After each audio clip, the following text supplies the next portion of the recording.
evening. What do you want to do tonight? The same thing we do every night, Pinky. Try to take over the world.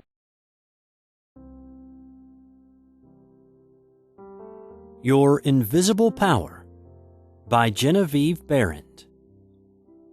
How to bring the power in your word into action. In every word you use, there is a power germ which expands and projects itself in the direction your word indicates, and ultimately develops into physical expression. For example, you wish the consciousness of joy. Repeat the word joy secretly, persistently, and emphatically. The repetition of the word joy sets up a quality of vibration which causes the joy germ to begin to expand and project itself until your whole being is filled with joy. This is not a mere fancy, but a truth. Once you experience this power, you will daily prove to yourself that these facts have not been fabricated to fit a theory, but the theory has been built up by careful observation of facts. Everyone knows that joy comes from within. No one can give it to you. Another may give you cause for joy, but no one can be joyous for you. Joy is a state of consciousness, and consciousness is purely mental. Troward says the mental faculties always work under something which stimulates them, and this stimulus may come either from without, through the external senses, or from within, by the consciousness of something not perceptible on the physical plane. The recognition of this interior source of stimulus enables you to bring into your consciousness any state you desire. Once a thing seems normal to you, it is as surely yours through the law of growth and attraction as it is yours to know addition after you have learned the use of figures. This method of repeating the word makes the word in all of its limitless meaning yours, because words are the embodiment of thoughts, and thought is creative. Neither good nor bad, simply creative. This is the reason why faith builds up and fear destroys. Only believe, and all things are possible unto you. It is faith that gives you dominion over every adverse circumstance or condition. It is your word of faith that sets you free, not faith in any specific thing or act, but simple faith in your best self in all ways. It is this ever-present creative power within the heart of the Word that makes your health, your peace of mind, and your financial condition a reproduction of your most habitual thought. Try to believe and understand this, and you will find yourself master of every adverse circumstance or condition, for you will become a prince of power. How to increase your faith. But you ask, how can I speak the word of faith when I have little or no faith? Every living thing has faith in something or somebody. Faith is that quality of power which gives the creative energy a corresponding vitality, and the vitality in the word of faith you use causes it to take corresponding physical form. Even intense fear is alive with faith.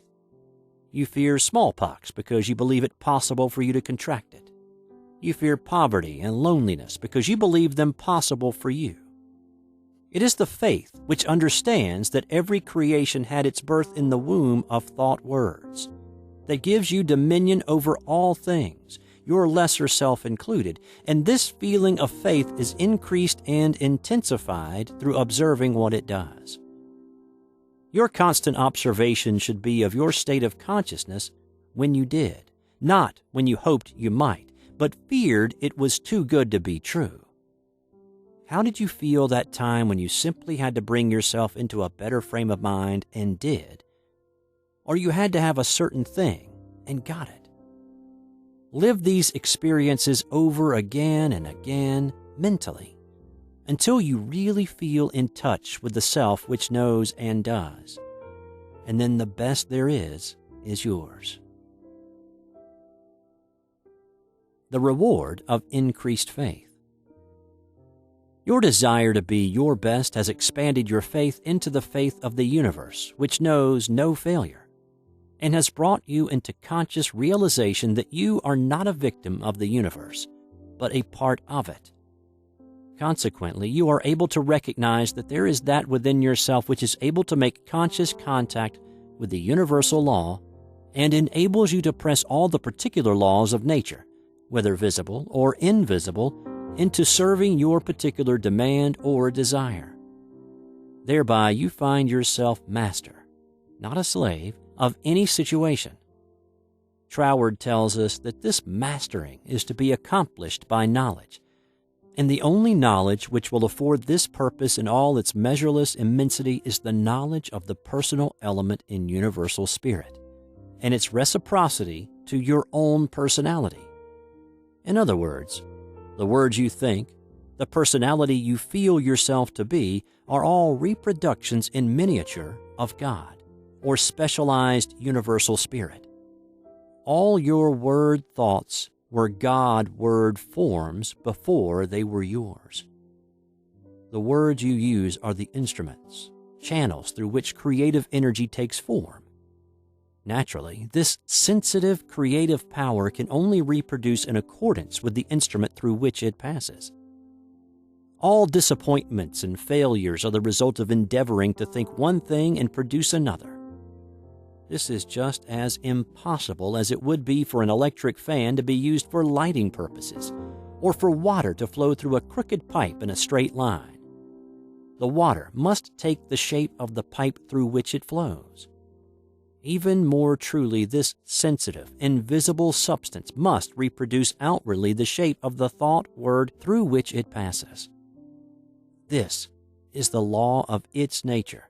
Therefore, it logically follows, as a man thinketh, so is he. Hence, when your thought or word form is in correspondence with the eternal constructive and forward movement of the universal law, then your mind is the mirror in which the infinite power and intelligence of the universe sees itself reproduced, and your individual life becomes one of harmony. How to make nature respond to you. It should be steadily borne in mind that there is an intelligence and power in all nature and all space which is always creative and infinitely sensitive and responsive. The responsiveness of its nature is twofold. It is creative and amenable to suggestion. Once the human understanding grasps this all-important fact, it realizes the simplicity with which the law of life supplies your every demand. All that is necessary is to realize that your mind is a center of divine operation, and consequently contains that within itself which accepts suggestions, and expect all life to respond to your call.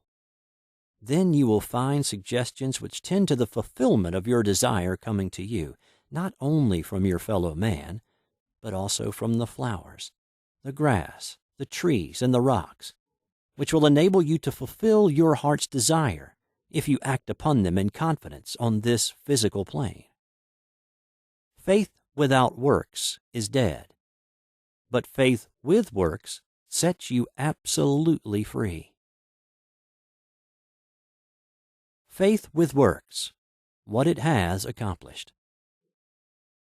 It is said of Tyson, the great Australian millionaire, that the suggestion to make the desert land of Australia blossom as the rose came to him from a modest little Australian violet while he was working as a bushman for something like 3 shillings a day. He used to find these friendly little violets growing in certain places in the woods, and something in the flower touched something akin to itself in the mind of Tyson. He would sit on the side of his bunk at night and wonder how flowers and vegetable life could be given an opportunity to express themselves in the desert land of Australia. No doubt he realized that it would take a long time to save enough money to put irrigating ditches in the desert lands. But his thought and feeling assured him it could be accomplished, and if it could be done, he could do it. If there was a power within himself which was able to capture the idea, then there must be a responsive power within the idea itself which could bring itself into a practical physical manifestation. He resolutely put aside all questions as to the specific ways and means which would be employed in bringing his desire into physical manifestation, and simply kept his thoughts centered upon the idea of making fences and seeing flowers and grass where none existed at that time. Since the responsiveness of reproductive creative power is not limited to any local condition of mind, his habitual meditation and mental picture set his ideas free to roam in infinitude and attract to themselves other ideas of a kindred nature. Therefore, it was not necessary for Tyson to wait until he had saved from his 3 shillings a day enough money to irrigate the land, to see his ideas and desires fulfilled, for his ideas found other ideas in the financial world which were attuned in sympathy with themselves, and doors of finance were quickly opened. All charitable institutions are maintained upon the principle of the responsiveness of life. If this were not true, no one would care to give, simply because another needed. The law of demand and supply, cause and effect, can never be broken. Ideas attract to themselves kindred ideas. Sometimes they come from a flower, a book, or out of the invisible. You are intent upon an idea not quite complete as to the ways and means of fulfillment, and behold, along comes another idea, from no one can tell where, and find friendly lodging with your idea. One idea attracting another, and so on until your desires are physical facts. You may feel the necessity for improvement in your finances, and wonder how this increase is to be brought about, when there seems suddenly to come from within the idea itself the realization that everything, even money, had its birth in thought, and your thoughts turn their course. You simply hold to the statement or affirmation that the best and all there is yours. Since you are able to capture ideas from the infinite through the instrument of your intuition, you let your mind rest upon that thought, knowing full well that this very thought will respond to itself. Your inhibition of all doubt and anxiety enables the reassuring ideas to establish themselves and attract to them I can and I will ideas which gradually grow into the physical form of the desire in your mind. In the conscious uses of the universal power to reproduce your desires in physical form, 3 facts should be borne in mind. First, all space is filled with a creative power. Second, this creative power is amenable to suggestion. Third, it can only work by deductive methods. As Troward tells us, this last is an exceedingly important point, for it implies that the action of the ever-present creative power is in no way limited by precedent. It works according to the essence of the spirit of the principle. In other words, this universal power takes its creative direction from the word you give it. Once man realizes this great truth, the character with which this sensitive, reproductive power is invested becomes the most important of all his considerations. It is the unvarying law of creative life principle that, as a man thinketh in his heart, so is he. If you realize the truth that the creative power can be to you only what you feel and think it to be, it is willing and able to meet your demands. Troward says, if you think your thought is powerful, your thought is powerful.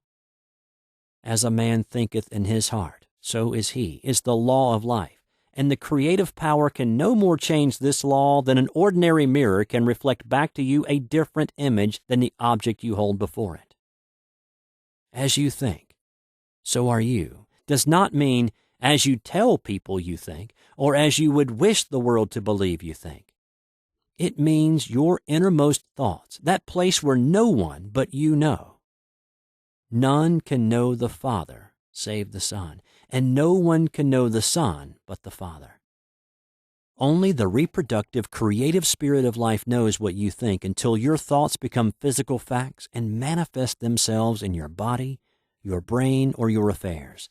then everyone with whom you come into contact may know, because the Father, the intelligent creative energy which heareth in secret your most secret thoughts, rewards you openly, reproducing your thoughts in physical form. As you think, that is what you become, should be kept in the background of your mind constantly. This is watching and praying without ceasing, and when you are not feeling quite up to par physically, pray. Suggestions as to how to pray or ask, believing you have already received, scientific thinking, positive thought suggestions for practical application. Try, through careful, positive, enthusiastic, though not strenuous, thought, to realize that the indescribable, invisible substance of life fills all space, that its nature is intelligent, undifferentiated substance. 5 o'clock in the morning is the best time to go into this sort of meditation.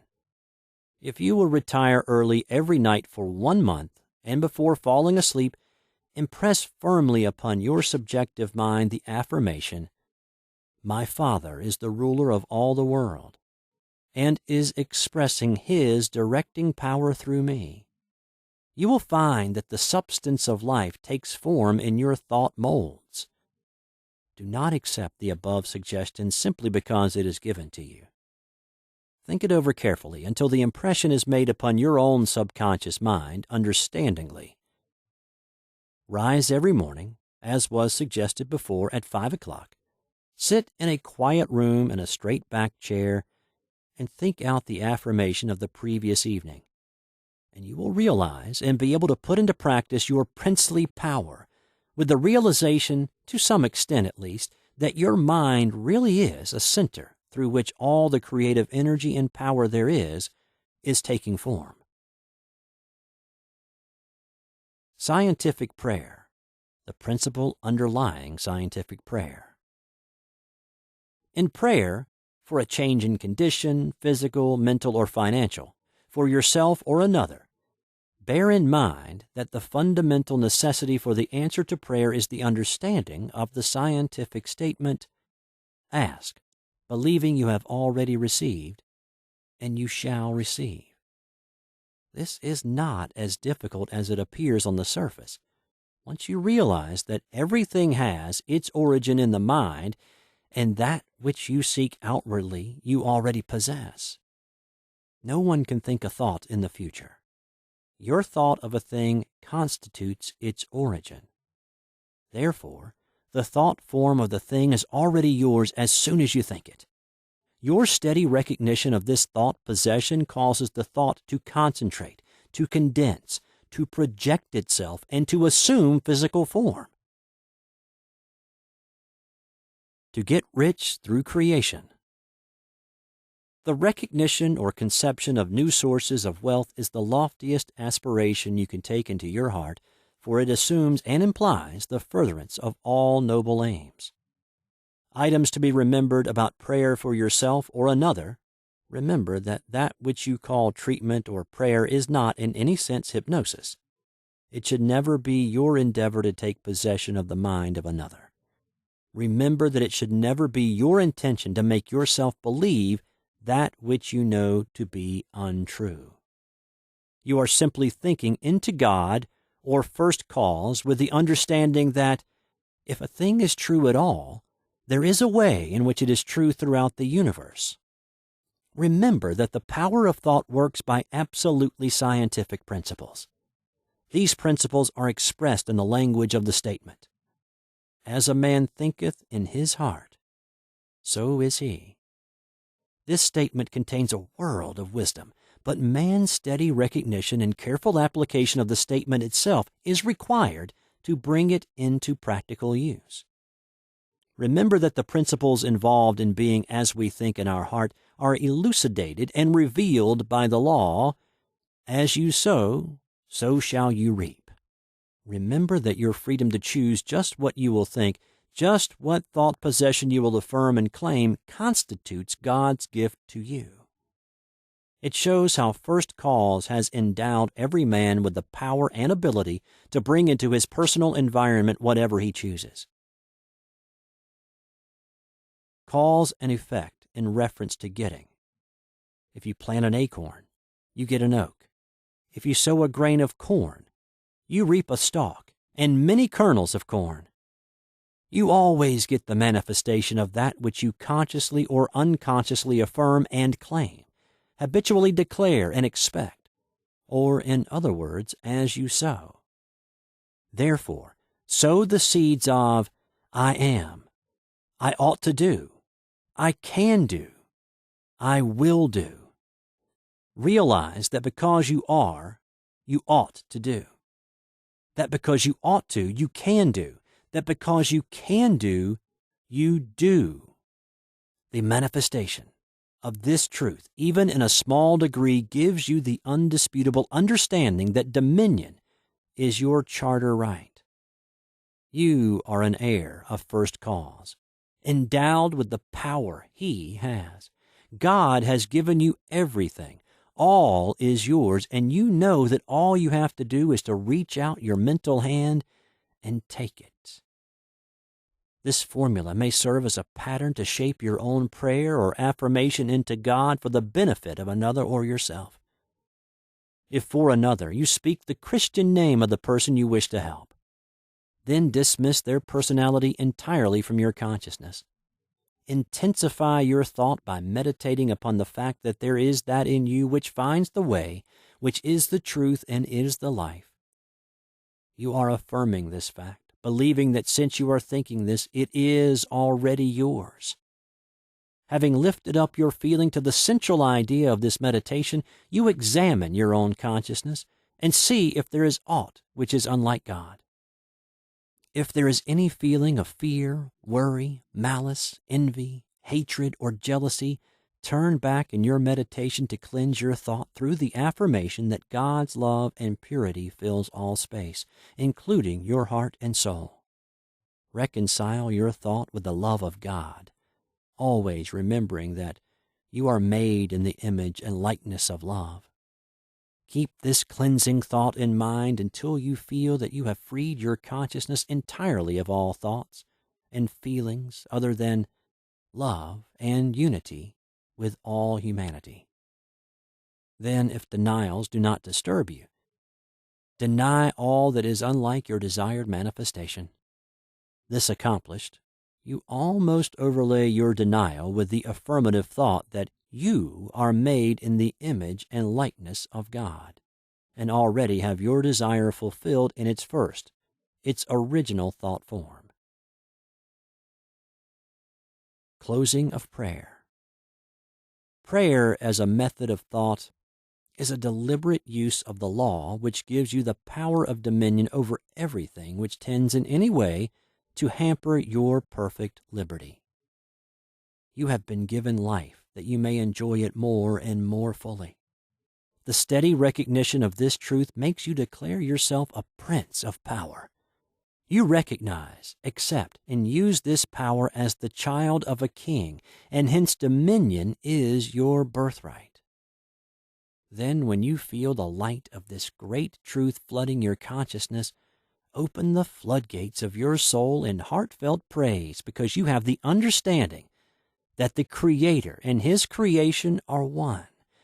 Also that the Creator is continually creating through His creation. Close your treatment in the happy assurance that the prayer which is fulfilled is not a form of supplication, but a steady, habitual affirming that the Creator of all creation is operating specifically through me. Therefore, the work must be perfectly done. Your mind is a center of divine operation. Hints for application and practice. For every 5 minutes given to reading and study of the theories of mental science, spend 15 minutes in the use and application of the knowledge acquired. 1. Spend 1 minute in every 24 hours to conscientiously thinking over the specification that must be observed in order to have your prayers answered. 2. practice the steady recognition of desirable thought possession for 2 periods of 15 minutes each every day. Not only time yourself each period to see how long you can keep a given conception before your mental vision, but also keep a written record of the vividness with which you experience your mental image. Remember that your mental senses are just as varied and trainable as your physical ones. 3. Spend 5 minutes every day between 12 noon and 1 o'clock with a mental research for new sources of wealth. Things to remember. That the greatest mental scientist the world has ever known, Jesus Christ, the man, said all things are possible unto you. Also, the things I do, you can do. Did he tell the truth? Jesus did not claim to be more divine than you are. He declared the whole human race children of God. By birth, he was no exception to this rule. The power he possessed was developed through his personal effort. He said you could do the same if you would only believe in yourself. A great idea is valueless unless accompanied by physical action. God gives the idea. Man works it out upon the physical plane. All that is really worthwhile is contentment. Self-command alone can produce it. The soul and body are one. Contentment of mind is contentment of soul, and contentment of soul means contentment of body. If you wish health, watch your thoughts, not only of your physical being, but your thoughts about everything and everybody. With your will, keep them in line with your desire and outwardly act in accordance with your thoughts. And you will soon realize that all power both over your thoughts and conditions has been given to you. You believe in God. Believe in yourself as the physical instrument through which God operates. Absolute dominion is yours when you have sufficient self-mastery to conquer the negative tendency of thoughts and actions. Ask yourself daily, what is the purpose of the power which put me here? How can I work with the purpose for life and liberty in me? After having decided these questions, endeavor hourly to fulfill them. You are a law unto yourself. If you have a tendency to overdo anything, eat, drink, or blame circumstances for your misfortunes, conquer that tendency with the inward conviction that all power is yours. Eat less, drink less, blame circumstances less, and the best there is will gradually grow in the place where the worst seem to be. Always remember that all is yours to use as you will. You can if you will. If you will, you do. God the Father blesses you with all He has to give. Make good, godly use of it. The reason for greater success when you first began your studies and demonstrations in mental science was your joy and enthusiasm at the simple discovery of power within, which was greater than you were able to put into your understanding later. With increased understanding comes increasing joy and enthusiasm, and the results will correspond. This audio was brought to you by YouAreCreators Inc. and was narrated by Steve White. Feel free to download this audio for your listening pleasure.